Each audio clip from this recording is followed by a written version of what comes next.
ਤੇ ਇਸੇ ਲਈ ਮਹਾਰਾਜ ਕਹਿੰਦੇ ਵੀ ਮਨ ਉਹੀ ਰਹਿੰਦਾ, ਆਪਾਂ ਉਹੀ ਰਹਿੰਦੇ ਹਾਂ। ਫਿਰ ਇਹ ਕਾਇਆ ਪਲਟ ਜਾਂਦਾ, ਇਹਨੂੰ ਆਕਾਰ ਹੋਰ ਦੇ ਦਿੰਦੇ। ਜੋ ਤੂੰ ਹਾਂ ਜੁਗਤ ਸੇ ਸੇ ਕਾਇਆ ਫਿਰ ਪਲਟੀਏ। ਹੁਣ ਆਪਾਂ ਜਿਹੜਾ ਧਿਆਨ ਉਹ ਮਾਲਕ 'ਚ ਲਾਉਣਾ, ਨਿਰੰਕਾਰ ਦੇ ਵਿੱਚ, ਤਾਂ ਕਿ ਹੁਣ ਆਪਾਂ ਚਾਹੁੰਦੇ ਵੀ ਅਸੀਂ ਕਿਸੇ ਆਕਾਰ 'ਚ ਨਾ ਆਈਏ, ਅਸੀਂ ਨਿਰੰਕਾਰ ਦੇ ਵਿੱਚ ਸਮਾ ਜਾਈਏ। ਜੇ ਅਸੀਂ ਨਿਰੰਕਾਰ ਵਾਹਿਗੁਰੂ 'ਚ ਧਿਆਨ ਲਾਵਾਂਗੇ ਤਾਂ ਅਸੀਂ ਉਹਦੇ ਵਿੱਚ ਸਮਾ ਜਾਵਾਂਗੇ। ਹੁਣ ਇਸ ਵਾਸਤੇ ਆਪਾਂ ਵੱਧ ਤੋਂ ਵੱਧ ਸਿਮਰਨ ਕਰਨਾ, ਮਾਲਕ ਦਾ ਭੇਤ ਲੈਣ ਵਾਸਤੇ, ਸੱਚ ਦਾ। ਗੁਰਬਾਣੀ ਗੁਰੂ ਨੂੰ ਜਦੋਂ ਪੜ੍ਹਦੇ ਹਾਂ ਵਿਚਾਰਨਾ, ਸਹੀ ਦੇ ਵਿੱਚ ਖੋਜਣਾ, ਤਾਂ ਕਿ ਸਾਨੂੰ ਭੇਤ ਆ ਜੇ ਸਾਨੂੰ ਗੁਰਬਾਣੀ ਗੁਰੂ ਕੀ ਸਮਝਾ ਰਹੇ ਨੇ। ਅਤੇ ਵੱਧ ਤੋਂ ਵੱਧ ਇਹ ਆਪਾਂ ਸਤਸੰਗਤ ਕਰ।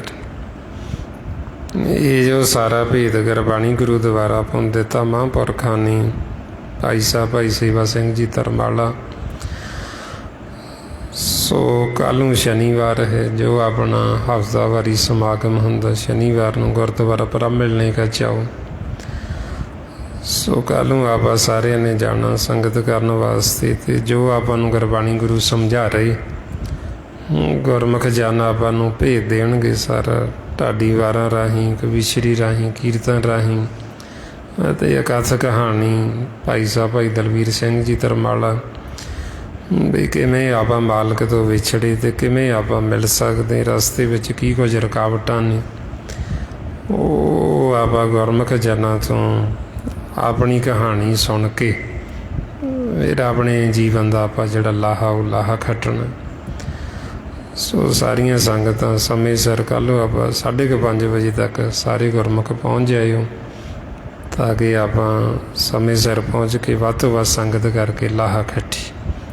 ਸੋ ਇੰਨੀਆਂ ਬੇਨਤੀਆਂ ਨੇ। ਇੰਨੇ ਵਿਚਾਰ ਕਰਦਿਆਂ ਹੋਏ, ਜੇ ਕੋਈ ਐਸਾ ਸ਼ਬਦ ਬੋਲਿਆ ਗਿਆ ਹੋਵੇ ਸੰਗਤ ਅਤੇ ਸਤਿਗੁਰੂ ਬਖਸ਼ਣ ਯੋਗ ਨੇ, ਬਖਸ਼ ਲੈਣਾ ਜੀ।